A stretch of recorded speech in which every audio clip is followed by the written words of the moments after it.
Hey guys, welcome to Boxing Squared for boxing news and views from around the internet. Well, it looks like Tyson Fury vs Deontay Wilder 3 is going to be a heavyweight bonanza, with reports emerging suggesting that there is going to be 3 heavyweight fights on the undercard. So you have Adam Kownacki vs Robert Helenius, that's according to BoxingScene.com. So see here on screen, Keith Idek from Boxing Scene tweeting, "I've been told the Adam Kownacki Robert Helenius rematch will likely be the PBC fight on the Fury Wilder 3 undercard. Top rank heavyweight Jared Anderson is expected to be showcased in the opener of this ESPN Fox pay-per-view show July 24th at T-Mobile Arena." And he's retweeted, this is Keith Idek, a tweet of Mike Coppinger's, which talks about another fight that will also be on the card. So Coppinger says, sources, Frank Sanchez and Efe Ajagba have agreed to a deal for a heavyweight clash on July 24 on the Tyson Fury Deontay Wilder ESPN/Fox pay-per-view undercard. PBC versus Top Rank bout. Just like the second Fury Wilder fight, there will also be one Top Rank undercard slot and one PBC slot. And obviously Keith Idek has alluded to what is likely to be those slots. So this is not official, but given this is leaked out to media, and we can effectively say that it's been seeded to the media, get some of this out there, and then obviously there'll be an announcement that comes later. And this has happened before, so I expect these fights will get made, and especially for the Adam Kownacki and Robert Helenius one, there's a couple of factors why that's, I think, going to be a lock. But all of these fights that have been named, or these 2 fights plus Jared Anderson, I like it. So we'll talk about each one, starting with Kovnetsky and Robert Helenius. This was a fight, obviously a big upset almost 18 months ago. Adam Kownacki losing, getting stopped by Robert Helenius. Helenius at the time, one of those guys who'd always promised much, but he had had injuries, he'd under-delivered, all that sort of stuff, but he finally came good against Adam Kownacki, who just couldn't get out of the way, was blocking punches with his face, and ultimately it didn't pay dividends, and he was overweight for that fight, and he'd actually cut weight for that fight, he admitted after the fact, but he was too heavy, he was slow lumbering, took a lot of punches to the face, and ultimately was stopped. Robert Helenius wins that fight, a big upset, and he claims, and this was only added way after the piece, he was awarded the WBA gold title. But it's been a rematch that's been long talked about, because both these guys, they wanted it. It looked like it was going to happen in 2020, but the sort of talk about when it was going to happen, it would sort of bubble up for a bit and then disappear. No real reason why. And I've speculated for a bit that I think it is due to money primarily. They have to space out their pay-per-views on the PBC. They can't have pay-per-views all the time. But also, was this going to be pay-per-view worthy? It's one of those sort of on the borderline. Would it sort of make actually money, attract the sort of interest that, one, you can make it turn a profit, but also pay the guys what they expect to be paid.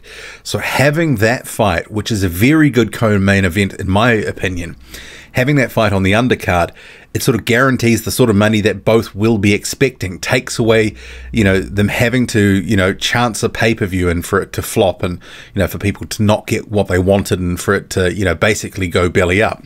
And it couldn't have, in my view, just been a regular PBC sort of main event, because it would have been too much money in the pot to pay the guys. So this is the perfect sort of vehicle to have that fight, a very solid co-main event, pay the guys, and we're going to get a good rematch. And it's sort of repeat or revenge. And Robert Helenius, can he do it again? Was it just a one-off, or is Adam Kownacki going to come in better condition, avenge the loss, and show us that, he can improve, and he's not just a brawler that's sort of, basically throwing volume and coming at you, because that's largely been his shtick in the heavyweight division.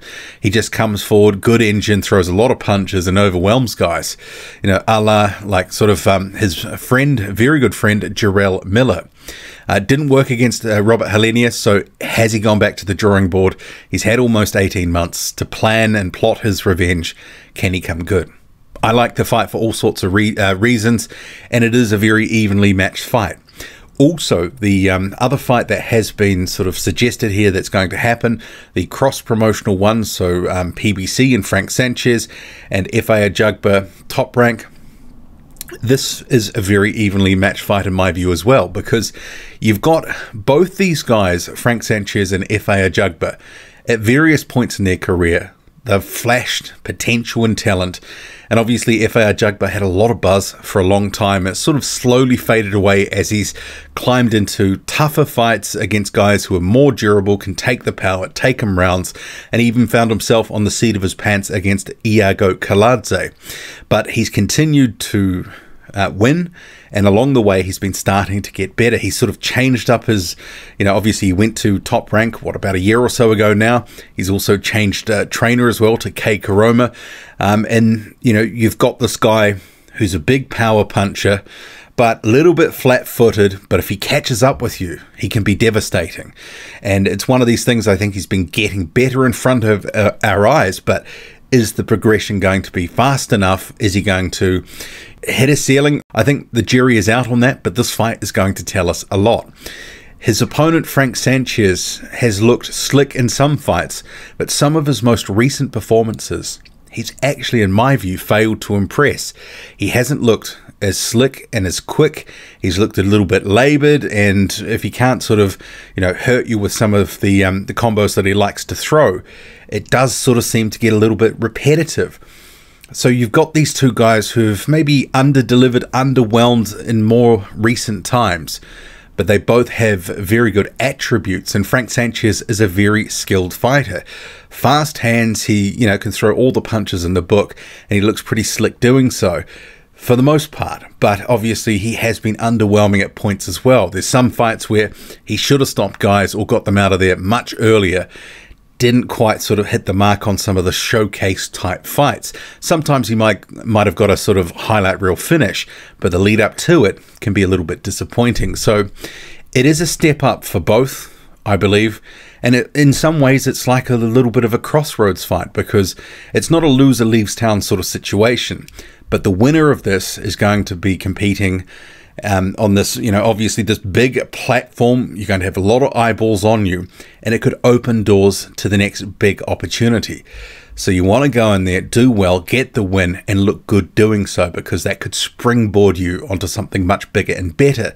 Both these guys are sort of looking for that sort of next step to get to that next level, and each other sort of represents right now that opportunity to get there to that next thing. So I like that fight for a lot of reasons, Frank Sanchez and Efe Ajagba. And then you have Jared Anderson. So obviously he is a top-ranked prospect, unbeaten. He's probably the best American heavyweight prospect right now. He's looked very good. He's faced some, for the number of fights, some decent opposition. He's been slowly going through those levels and looking good doing so, getting some good stoppages, getting some good rounds and experience in. The question is, who's he going to fight? Because I have seen the name, say Carlos Takam, a couple of other sort of those sorts of types of, former title challengers sort of thrown out there.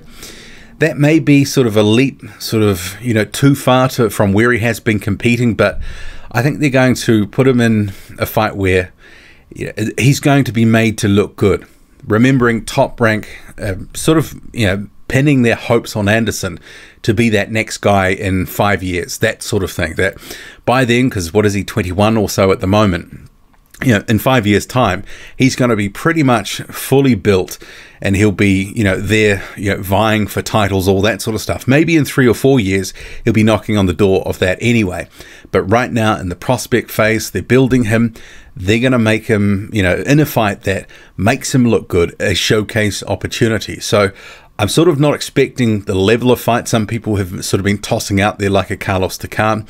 I think it'll be a softer touch than that, but someone he can go in and look good, get a stoppage, and people go, wow, this is a guy to watch. And that's the sort of thing that, Top Rank will be wanting out of this fight for Jared Anderson, whoever they pit him against. Anyway, just some initial thoughts on this news, these different fights that look like they will be happening on the Fury Wilder 3 Undercard, July 24th, T-Mobile Arena. What do you make of it all? Drop a comment loud and often. Hit like, hit subscribe, follow me on Twitter, boxing_squared. I'm out.